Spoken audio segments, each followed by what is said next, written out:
Assalamualaikum warahmatullahi wabarakatuh. Sebelumnya perkenalkan terlebih dahulu, saya Wardatul Aini dari program studi Tadris Bahasa Indonesia kelas A Universitas Islam Negeri Madura. Di sini saya akan mengkritik sebuah cerpen karya Ahmad Tohari yang berjudul Mata yang Enak Dipandang. Pada kritik sastra kali ini saya mengangkat sebuah judul yaitu Cermin Kemiskinan dan Kemanusiaan Membaca Dunia Marginal dalam Mata yang Enak Dipandang.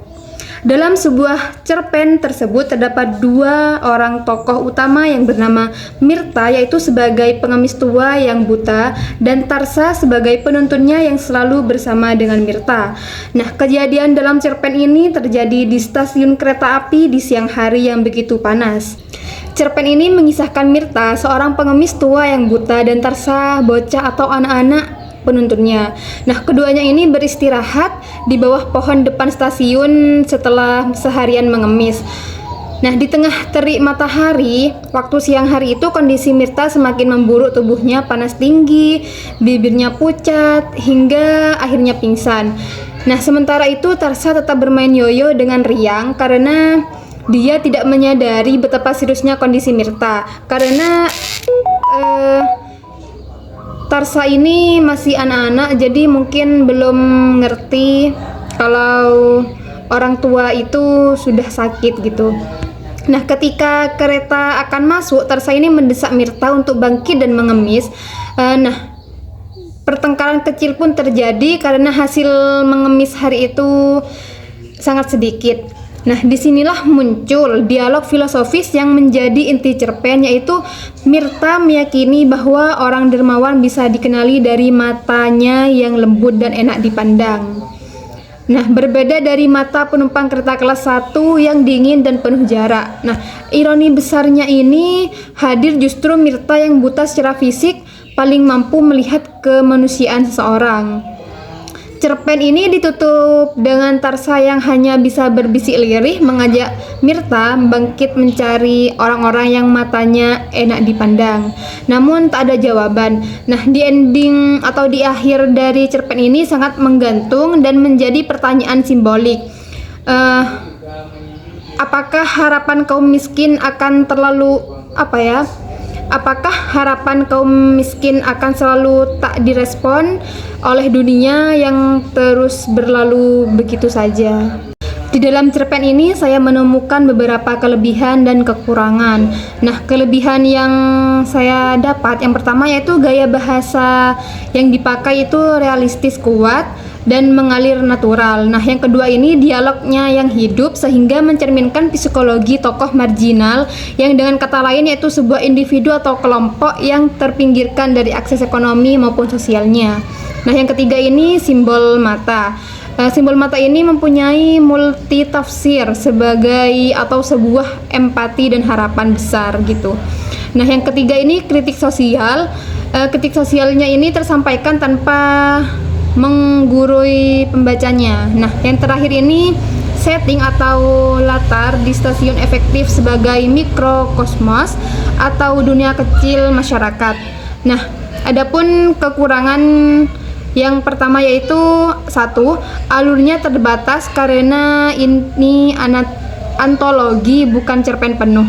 Nah, yang kedua ini latar belakang Mirta tidak dieksplor lebih mendalam lagi, dan yang ketiga ini endingnya yang itu menggantung sehingga menimbulkan pembaca itu pasti mempunyai pemikiran ambigu menurut saya pribadi. Nah, yang terakhir itu Tarsa ini sebagai penuntun kurang diberi dimensi psikologis mungkin karena masih anak-anak seperti itu.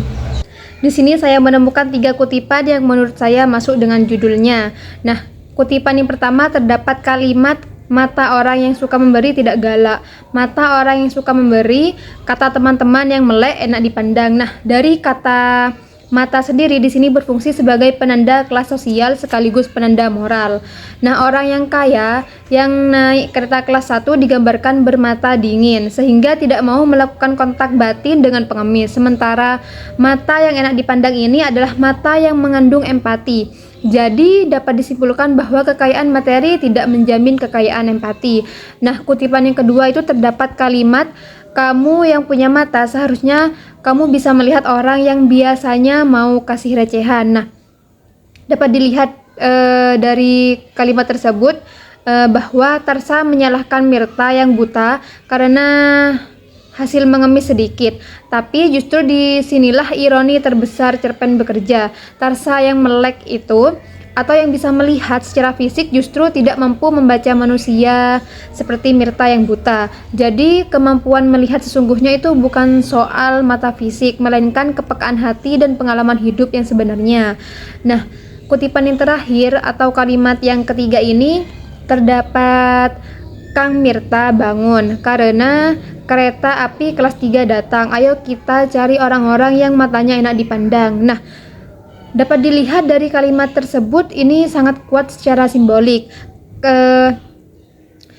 Dari kata kereta kelas 3 saja ini yang mewakili harapan terakhirnya, karena tempat di mana orang-orang sesama rakyat jelata lebih mungkin berempati, namun Mirta tidak menjawab. Nah, dan di ending ini bisa dibaca dengan dua cara. Yang pertama yaitu secara literal Mirta sudah tidak sadar atau meninggal, atau yang kedua secara simbolik, yakni pencarian empati kaum miskin akan selalu bertepuk sebelah tangan dan tidak pernah benar-benar direspon dunia. Saya di sini akan menganalisis serta mengkritik karya dari 4 aspek. Yang pertama yaitu metafora mata sebagai kritik kelas. Nah, di mana Ahmad Tohari ini menggunakan kata mata bukan sekedar sebagai indera, nah melainkan sebagai penanda kesadaran kelas. Nah, mata orang kaya di kereta kelas 1 itu digambarkan dingin seperti bambu. Nah, dengan itu merupakan simbol alienasi kaum borjuis terhadap miskin, seperti itu. Nah, yang kedua yaitu aspek potret kemiskinan struktural. Nah, di mana Mirta dan Tarsa ini di dalam cerpen ini bukan miskin karena malas, karena mereka ini terjebak dalam struktur sosial yang meminggirkan difabel dan anak-anak jalanan. Nah, Ahmad Tohari di sini mengkritik sistem bukan individunya, seperti itu. Nah, aspek ketiga di sini yaitu relasi kuasa yang kompleks. Nah, di mana hubungan Tarsa dan Mirta ini bukan sekedar penuntun dan pengemis saja, melainkan saling ketergantungan yang mengandung eksploitasi halus, karena Tarsa di sini membutuhkan upah.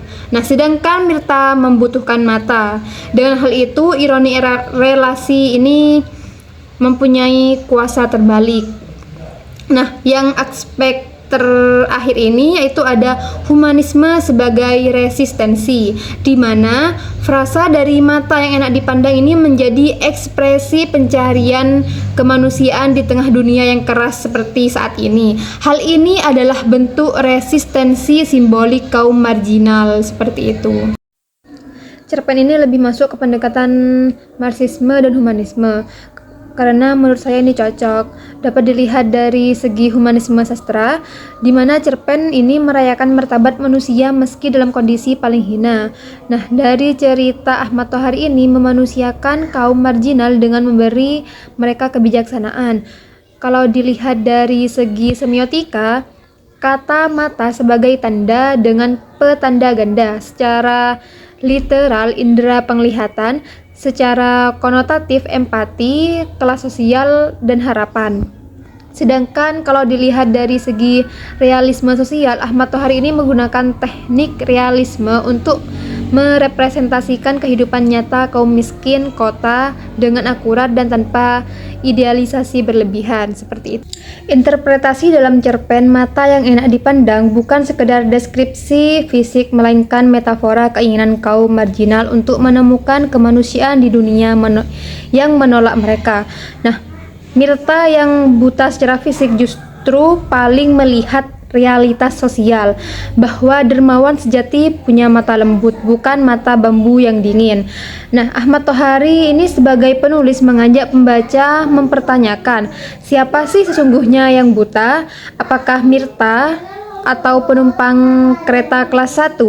Nah, dalam cerpen ini juga terdapat evaluasi kritis. yakni kekuatan naratif, di mana Ahmad Tohari berhasil memadatkan kritik sosial dalam narasi yang emosional dan tidak menggurui. Sedangkan dalam relevansi kontekstual, cerpen ini tetap relevansi atau relevan karena kesenjangan kelas di Indonesia masih nyata. Sama halnya dengan penumpang kereta premium dengan rakyat jelata yang tidak premium gitu. Nah, argumen dari penulis yaitu Ahmad Tohari secara implisit berargumen bahwa empati mata enak dipandang lebih langka daripada uang. Dalam pandangan dunia dan ideologi karya Ahmad Tohari, di sini saya menggunakan pendekatan humanisme kritis. Yang pertama yaitu anti kapitalisme, yang menolak dunia di mana nilai manusia diukur dari uang dan kelas sosial. Nah, yang kedua ini dilihat dari realisme sosial, yakni sastra harus jujur dalam menampilkan realita marginalitas tanpa eufemisme. Dengan kata lain, penggunaan kata atau frasa yang lebih halus, sopan, dan tidak menyinggung untuk menggantikan ungkapan yang dianggap kasar, tabu, atau menyakitkan. Nah, yang ketiga yaitu solidaritas rakyat jelata. Nah, tokoh miskin punya kearifan dan moral yang melampaui kalangan atas. Nah, yang terakhir ini kritik kesenjangan. Adanya ketimpangan kelas 1 dan kelas 3, yaitu mencerminkan ketidakadilan struktural. Berdasarkan analisis yang telah dilakukan, cerpen karya Ahmad Tohari ini merupakan bentuk kritik sosial yang kuat terhadap kesenjangan kelas dalam kehidupan masyarakat. Nah, melalui simbol mata, pengarang menggambarkan cara pandang manusia terhadap kemiskinan, kekuasaan, dan kemanusiaan. Pendekatan Marxis ini menunjukkan adanya pertentangan kelas yang tampak dalam ruang sosial, hubungan antar tokoh, serta perbedaan cara hidup antar kaum atas dan kaum bawah.